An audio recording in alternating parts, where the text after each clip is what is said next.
வாழ்க வையகம், வாழ்க வளமுடன். அனைத்து உறவுகளுக்கும் இனிய வணக்கம்.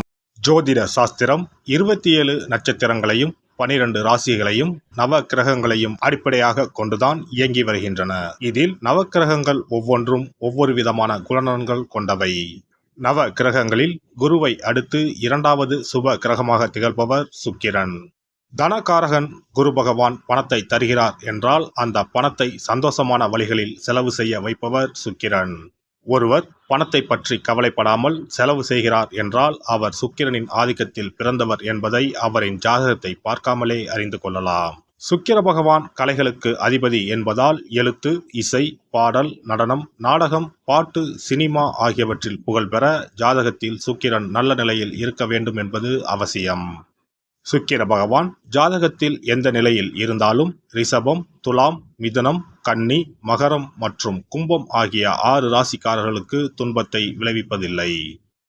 ரிஷபத்திலும் துலாம் ராசியிலும் ஆட்சி பெறும் சுக்கிர பகவான் தனது எதிரியான குருவின் வீடான மீனத்தில் உச்சமடைகிறார். தனது நண்பனான புதனின் வீடான கன்னியில் நீசமடைகிறார். ஜாதகத்தில் சுக்கிரன் வலுவிழந்தால் அவரின் திருமண வாழ்க்கையில் தடைகள் ஏற்படும் வாய்ப்புகள் அதிகம். சுக்கிர பகவான் ஜூலை மாதம் 31ஆம் தேதி சிம்ம ராசிக்கு பயிற்சியாக போகிறார். காதல் கிரகமான சுக்கிர பகவான் நெருப்பு ராசியான சிம்மத்தில் புதனோடு கூட்டணி சேரப்போகிறார். ஜூலை மாதம் 31ஆம் தேதி இந்த சுக்கிர பயிற்சி நடைபெறுகிறது. ஆகஸ்ட் மாதம் 23ஆம் தேதி வரை சிம்மத்தில் சுக்கிர பகவான் சஞ்சரிப்பார். சுக்கிர பகவான் ஜூலை மாதம் இறுதியில் சிம்ம ராசியில் நுழைந்து புதனுடன் இணைய இருப்பதால் லட்சுமி நாராயண ராஜயோகம் உருவாகும். மேலும் ஆகஸ்ட் மாத மத்தியில் சூரியனும் சிம்ம ராசிக்கு வருவதால் சுக்கிராதித்ய ராஜயோகம் உருவாகும். புதன் சுக்கிரனோடு ஆட்சி பெற்ற சூரியனும் இணைவதால் உங்கள் ராசிக்கு என்ன பலன்கள் கிடைக்கப் போகிறது, எதில் எல்லாம் கவனமாக இருக்க வேண்டும் என்று பார்க்கலாம். உங்கள் வாழ்வில் வளமும் நலமும் செல்வ செழிப்பும் பெற்று வாழ்வின் உயரிய நிலையை அடைய எல்லாம் வல்ல எம்பெருமானை வேண்டி விரும்பி கேட்டுக்கொள்கிறேன். துலாம் ராசி அன்பர்களே, உங்களுடைய ராசிக்கு 11ஆம் வீட்டில் சுக்கிரன் வந்து அமரப்போகிறார். ராசி அதிபதி 11ஆம் வீட்டில் அமர்வது எதிலும் மேன்மையை கொண்டு வரும். குறிப்பாக நீங்கள் எதற்கும் லாய்க்கு இல்லை என்று கூறியவர்கள் கூட உங்கள் வேலையை பார்த்து மெய்சிலிர்த்து போகும் அளவிற்கு நல்ல பலன்களை பெறப்போகிறீர்கள். குறிப்பாக நீங்கள் எடுத்து செய்யும் காரியங்களில் மிகப்பெரிய லாபத்தை ஈட்டுவீர்கள். வீட்டில் உள்ள பெண்கள் மூலமாக உங்களுக்கு ஆதாயம் உண்டு. வேலையில் மேல் அதிகாரிகளின் பாராட்டை பெறப்போகிறீர்கள். எவ்வளவு பெரிய கடினமான வேலையாக இருந்தாலும் அதை சுலபமாக முடித்து வாழ்வில் வெற்றி பெறப் போகிறீர்கள். பொருளாதாரத்தை பொறுத்தவரை முன்னேற்றம் அதிகரிக்கும். எதிர்பாராத பல நன்மைகள் கிடைக்கும். காரியங்களில் இருந்த தடை தாமதங்கள் நீங்குவதுடன் புதிய முயற்சிகளும் அனுகூலமாக முடியும். செல்வாக்கு அதிகரிக்கும். திருமணம் போன்ற சுப நிகழ்ச்சிகள் நடைபெறுவதற்கான வாய்ப்புகள் ஏற்படும்.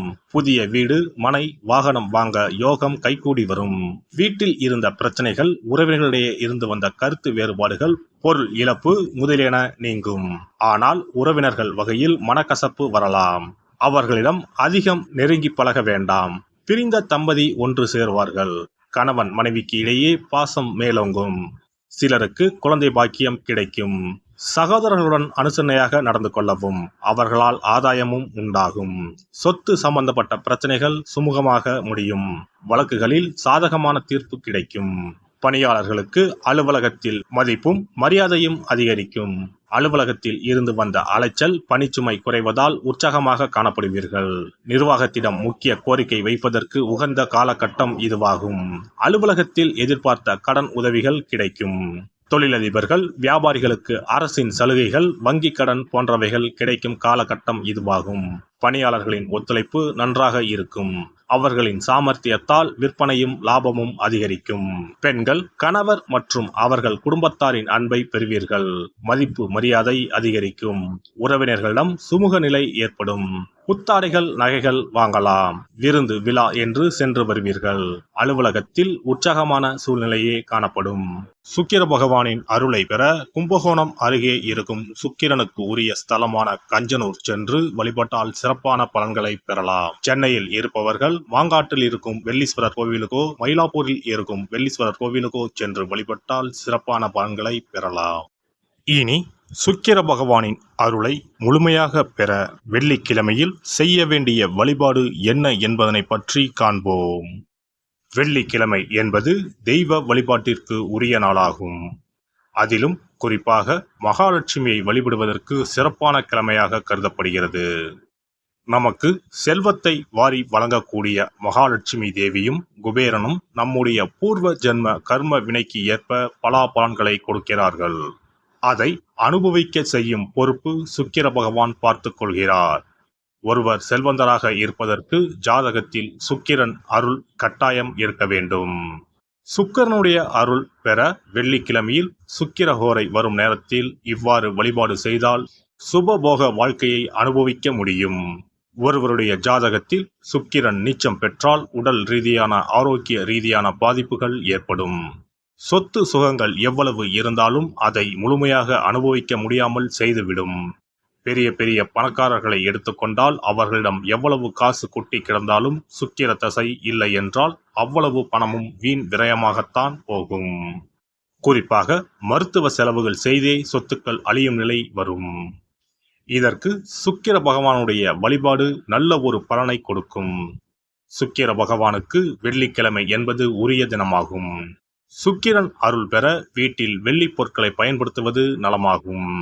வெள்ளியில் சுக்கிரன் வசிப்பதாக ஐதீகம் உள்ளது. வெள்ளி பொருட்கள் கொண்டு பூஜை செய்தால் சகல சௌபாக்கியங்களும் உண்டாகும். சுக்கிர வழிபாடு செய்ய நினைப்பவர்கள் காலை 6 மணி முதல் 7 மணி வரையிலான காலம் சுக்கிரஹோரை ஆகும். அதனை தவறவிட்டால் மதியம் 1 மணி முதல் 2 மணி வரை சுக்கிரஹோரை நிகழ்கின்றது. அதையும் தவறவிட்டால் இரவு 8 மணி முதல் 9 மணி வரையிலான சுக்கிரஹோரை நேரத்தில் வழிபாடுகள் செய்து பயன்பெறலாம். இவற்றில் காலை 6 மணி முதல் 7 மணி வரையிலான முதல் சுக்கிரஹோரையில் சுக்கிர வழிபாடு செய்வது சிறப்பான பலன்களை கொடுக்கும். காலை முதல் மாலை வரை உபவாசம் இருந்து சுக்கிர பகவானுக்கு உரிய காயத்ரி மந்திரத்தை உச்சரித்து கல்கண்டு சேர்த்த சர்க்கரை பொங்கலை நைவேத்தியம் படைத்து வெள்ளை நிற பூக்களால் அர்ச்சனை செய்ய வேண்டும். சுக்கிர தசை நடப்பவர்களும் சுக்கிரன் நீச்சம் பெற்ற ஜாதகக்காரர்களும் இந்த வழிபாடு செய்வது சிறப்பான பலன்களை கொடுக்கும். சுக்கிர தசை நடக்கும் பொழுது சுக்கிர வழிபாடு செய்து வர வருமானத்தை சுகமான வாழ்க்கை வாழ்வதற்கு உரிய வகையில் பயணிக்க செய்யும். வீடு நிலம் வாங்குவது, ஆடம்பர பொருட்கள் சொத்துக்கள் போன்றவற்றை வாங்க வைக்கும். அதுவே சுக்கிரன் நீசம் பெற்ற காலத்தில் இந்த வழிபாடு செய்பவர்களுக்கு வீண் விரயங்கள் இல்லாமல் ஓரளவிற்கு வறுமையிலிருந்து பிழைக்கச் செய்யும். வெள்ளிக்கிழமையில் நவக்கிரக கோவிலுக்கு சென்று சுக்கிர பகவானுக்கு வெள்ளை வஸ்திரம் சாற்றி வழிபாடு செய்யலாம். வெள்ளை நிற நைவேத்தியங்கள் தயார் செய்து கோவிலில் வரும் பக்தர்களுக்கு தானம் செய்யலாம். இவ்வாறு செய்து வர சுக்கிரனின் முழு அருளும் கிடைக்கப் பெற்று வாழ்வில் உயரிய நிலையை அடைவீர்கள். எல்லாம் வல்ல இறையருளால் நீங்களும் உங்கள் அன்பு குடும்பமும் உடல் நலம், நீலாயுள், நிறை செல்வம், உயர் புகழ், மெய்ஞானம் ஓங்கி வாழ்க வளமுடன்.